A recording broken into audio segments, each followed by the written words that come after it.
Muhammad Ali slipped quietly into his own restaurant, Champion's Table, on a cold March night in 1979, stopping in his tracks when a faint, choked sound reached his ears. A server was crying. The sound was barely audible over the bustling crowd, but Ali, trained by decades of reading people, knew it wasn't the usual stress of a busy dinner rush. What he discovered that night would reveal a dark secret eating away at the lives of his employees and test the measure of his character outside the ring. 2 years after retiring from boxing, Ali had poured his energy into this soul food restaurant on Chicago's South Side, transforming it into a genuine community hub. He had spent months perfecting the menu alongside local chefs, hiring people from the neighborhood, and making sure Champion's Table was a place where families and business people could both enjoy a quality, affordable meal. But Ali knew the true pulse of a business didn't show up on profit sheets or in glowing reviews. The reality lived in the back kitchen, in the whispers behind closed doors, in the exhausted eyes of staff leaving after long shifts. He made it a habit to walk in every few weeks as a regular customer, blending in with a winter coat, scarf, and baseball cap to observe without announcing his presence. That night, the restaurant was packed. Servers weaved between tables carrying trays of fried catfish, collard greens, cornbread, and other dishes that made the room smell like home. Soul music played softly in the background, casting a warm glow over the diners. But Ali sensed something was wrong. He spotted the manager first, a tall, stiff man in a black suit, standing like a hawk at the edge of the dining room. His posture wasn't just authority, it radiated control and intimidation. Then he heard it, a quiet, desperate sob from the hallway near the kitchen. Ali slowed, his instincts sharp. Peeking into the break room, he saw a young woman in her early 20s gripping the counter as if holding herself together, while a male employee spoke to her in hushed, urgent tones. Ali didn't know her name, but he felt the weight of fear pressing through her posture. Something was deeply wrong, and he couldn't leave until he knew what.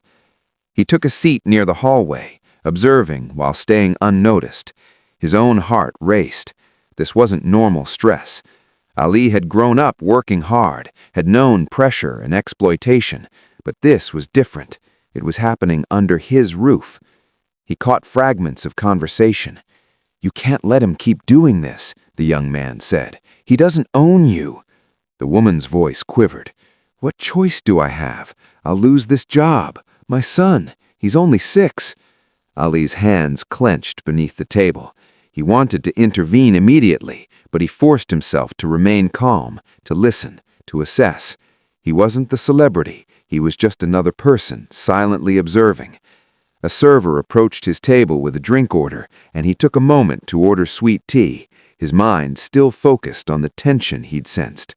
His eyes kept tracking the manager, still looming near the front, and the young man from the break room, who had stepped back onto the floor, jaw tight, hands fidgeting. Ali recognized fear instantly. It was a language he had studied his entire life, in and out of the ring. He saw the opening, approached the young man casually, asking for napkins, keeping his tone light but attentive. The man, Derek, responded nervously, and Ali noticed the rigidity in his posture, the avoidance of eye contact, the subtle signs that revealed something more serious than ordinary workplace stress. After gentle prompting, Derek admitted the truth. The young woman wasn't okay. Ali pressed further, learning that she was being forced to work late alone repeatedly, subjected to intimidation, trapped because she needed the job to support her 6-year-old son. His stomach churned. He had seen this kind of abuse of power before, but never allowed it in his own establishment. He stepped outside briefly to clear his head, watching the manager, Robert Chambers, move with the same dominating presence that had kept Derek and the woman in fear. Ali recognized manipulation, intimidation, and cruelty. He had faced it before in promoters, officials, and executives, and now it was in his own restaurant. Another employee stepped out for a smoke break, and Ali used the moment to approach her, casually, with open body language, gauging her response. He asked about Chambers, and after a pause, she admitted the truth. Keisha, the young woman, was being exploited and threatened. Ali's hands curled into fists inside his coat pockets. He had grown up in Louisville, had experienced poverty and power imbalances firsthand, and he would not tolerate this. He walked back inside, dinner rush winding down, and headed straight toward Keisha, who was cleaning tables mechanically, her eyes hollow with exhaustion. "Could I speak with you for a moment?" Ali asked gently.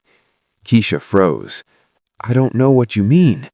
"Yes, you do," Ali said softly, naming the abuse she had endured. Tears welled in her eyes, and before she could respond, Chambers appeared. Ali didn't turn immediately. He watched how Keisha physically recoiled, her shallow breaths, her trembling fingers. When he finally faced Chambers, he removed his scarf and cap, revealing his identity. The room froze. Derek stopped in his tracks. Customers gasped. Ali's voice, calm but edged with authority, carried across the room. "I own this restaurant, and we need to talk." Chambers, pale, stammered, realizing for the first time the weight of his actions. Ali addressed Keisha directly, assuring her safety, then turned to Chambers. He detailed the abuse, the exploitation, and the environment of fear. Chambers tried to deflect, but Ali's voice was firm, carrying the quiet but unmistakable steel of a champion. He called his business partner immediately, insisting that Chambers be terminated that night, with security to escort him out, and a warning that any repeat of such behavior elsewhere would be publicized. When Ali returned to the dining floor, he reassured Keisha, Derek, and the other employees. "You're safe," he said softly, "and from now on, this restaurant will be a safe place for everyone. That's non-negotiable." He implemented new policies, training, and oversight, making clear that employees could come directly to him if threatened. Keisha, still shaking, was offered her job back with a raise and the chance to help craft protections for employees. Derek spoke up, sharing that abuse like this happened across the city, and Ali acknowledged it, promising to start the change in his own restaurant, using his influence and example to show that leadership meant protecting those who couldn't protect themselves. Over the next hour, Ali met with every employee, listening, understanding fears, and collecting ideas for improvement.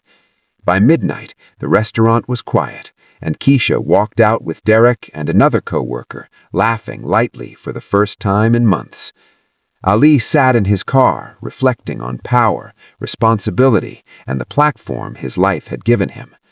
Boxing had taught him to fight, but life had taught him to act against injustice. Protecting the vulnerable was the truest form of victory. As he prepared to drive home, Ali thought of Keisha's son and how one night of courage and attention could shape a child's life. He whispered to himself in the quiet Chicago night, "If you want to make the world better, you start with the world right in front of you." Tonight, he had, and tomorrow he would.